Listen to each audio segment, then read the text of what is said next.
Today we've got a story about hardship, yeah, but also about incredible survival and creativity.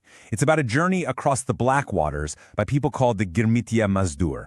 And this journey didn't just build colonies, it built entirely new languages that people are still speaking right now. Okay, let's get right into it.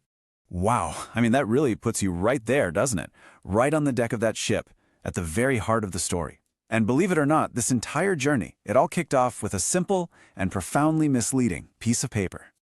So the people on these ships were called Girmitiya Mazdoor, and the name itself tells a huge part of the story. The word Girmit is just how the laborers pronounce the English word agreement. Just think about that for a second. An entire identity, a name for a whole group of people, was born from the way they pronounced a contract. So this Girmit, this agreement, what was actually in it? Well, this is where the story splits into two very different paths, what was promised and what actually happened.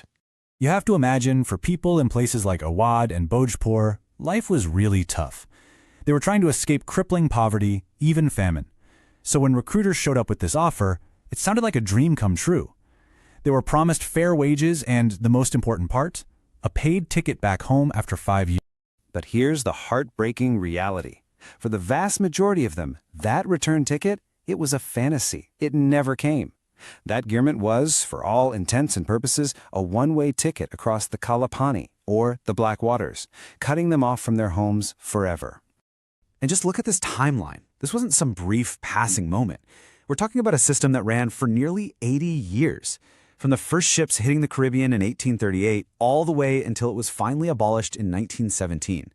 In that time, hundreds of thousands of lives were just rerouted across the planet. So you've got all these people, adrift at sea for months, facing this terrifying new reality. But out of all that hardship, something pretty incredible started to happen. A completely new kind of family was born. They had a special name for each other, Jahaji.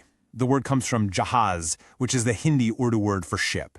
So you became a Jahaji Bai, a ship brother, or a Jahaji Behen, a ship sister. And this bond forged out there on the ocean, it often became even stronger than family ties back home. You see, all the rigid social rules from back home, like the caste system, they just couldn't survive on those crowded ships. When you're all in the same boat, literally, those old divisions just fall away. People who might never have even spoken to each other back in their villages were now relying on each other to survive. They became family. So, this powerful new bond, this ship family, how did it actually shape the future? Well, to really see it in action, let's follow one of these journeys all the way to the remote islands of Fiji, because what happened there with language is just amazing. So between 1879 and 1916, you have over 61,000 people making this incredibly long and difficult journey to Fiji. An influx of that size was bound to completely change the cultural and especially the linguistic landscape of the islands forever. Now, this is a really key detail. Most of the laborers came from a very specific part of India, these rural areas of Awad and Bhojpur. Why does that matter so much? Because it means they all arrived with a shared linguistic toolkit, already speaking similar dialects like Awadi and Bhojpuri. So once they got to the sugarcane plantations, all these different dialects started to mix and meld together. They had to. They needed a common language to communicate. And the result was Fiji Hindi, or as it's known more lovingly, Fiji Bat. And let's be super clear, this wasn't broken Hindi. It was a new, vibrant, resilient language born out of pure necessity. And you can actually hear the evolution. In Fiji Basha, if you want to ask how are you, you'd say Kaiseba, which is really close to Bhojpuri, not the standard Hindi Kaise ho. Or get this, the word zulum, which means oppression or tyranny in Hindi, totally flipped its meaning in Fiji Basha. It came to mean something extraordinary or amazing. They were literally reclaiming the language and making it their own. But Fiji was just one part of this massive story. At the exact same time, an even bigger migration was happening on the other side of the world, across the Atlantic to the Caribbean, and it created its own parallel story of how a language can evolve. The scale here is just staggering. We're talking about close to 500,000 people transported to plantations in places like British Guyana, Trinidad, and Dutch Suriname. The sheer human impact is almost impossible to wrap your head around. So here you can see the two journeys side by side. The Caribbean migration started earlier and was way, way bigger. But notice the outcome. It's the same pattern.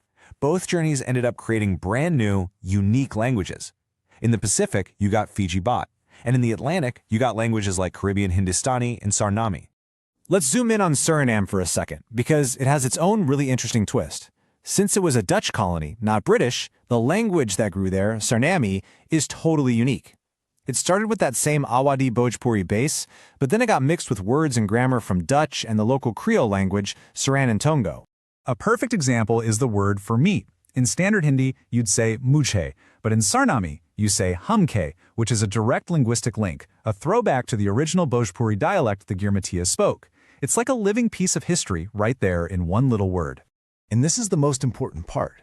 These languages, Fiji Basit, Suriname, they aren't historical relics you find in a textbook.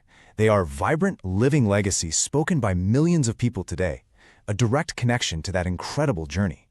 I think this quote just captures it all, doesn't it?